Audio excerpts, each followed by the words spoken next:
अस्सलाम वालेकुम पाकिस्तानियों, मेरा नाम वारिस महमूद है। एबटाबाद के नौजवान जिसकी उम्र 28 साल है, उसने बरतानिया में ऐसा कारनामा किया, ना सिर्फ पाकिस्तानियों का सर फख्र से बुलंद होगा लेकिन मुसलमानों का भी नाम रोशन किया इस शख्स ने। ये नौजवान एक सिक्योरिटी गार्ड है और ये वर्कशॉप में सिक्योरिटी गार्ड के अपने फ़राइज़ सर अंजाम देता है। और ये देखता क्या है कि लंदन में तकरीबन एक हफ़्ते में 1 से 1.5 लाख टूरिस्ट हैं जो उधर टूर के लिए आती हैं। एक टूरिस्ट फैमिली थी जिसके ऊपर आप कह लें कि चोर ने किसी ने हमला कर दिया, और जो टूर करने आई हैं वो एक बच्ची हैं और एक माँ है।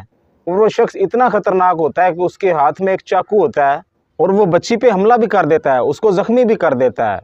और अगर ये शख्स जो मैं आपको बता रहा हूँ, अब्दुल्ला जिसका नाम है, ये पाकिस्तानी नौजवान हमारा, अगर ये उधर ना होता तो वो बच्ची भी ना होती। उसका गला काटने की ये तैयारी कर चुका था कि अचानक अब्दुल्ला ने उधर से छलांग लगा दी। अब्दुल्ला ने जब उधर से छलांग लगाई, उसकी माँ चिल्ला रही थी और उधर लोग खड़े थे, बहुत ज़्यादा रश था। मैंने आपको बताया ना कि हफ्ते में 1 से 1.5 लाख जो हैं वो टूरिज़्म करने उधर लोग आते हैं, तो बहुत ज़्यादा रश था।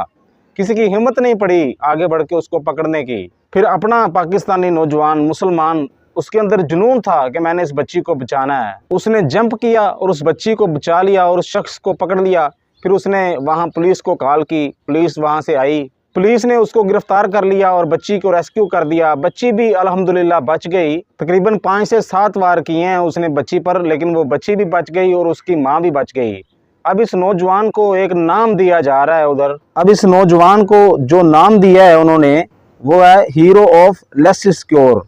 उस पूरे इलाके का हीरो है ये, और हीरो के तौर पे इसे प्रेजेंट किया जा रहा है बड़ी बड़ी महफिलों में, CNN में, वहाँ के सारे सोशल मीडिया प्लेटफार्म पे, हर जगह पे आपको ये नौजवान नज़र आएगा जिसने पाकिस्तान का भी नाम रोशन किया और मुसलमानों का भी नाम रोशन किया। आपको पता है कि इस वक्त मुसलमान जो हैं वो ऐसी सोच की जद में हैं, जो मुसलमानों के अंगेंस्ट ऐसी सोच होती है, उस सोच के दरमियान ऐसा वाक़या होना मैं समझता हूँ कि एक बेहतरीन है। क्योंकि इस नौजवान ने अपनी जान की फ़िक्र नहीं की बल्कि उस बच्ची की जान की फ़िक्र की और उसकी जान को बचाया।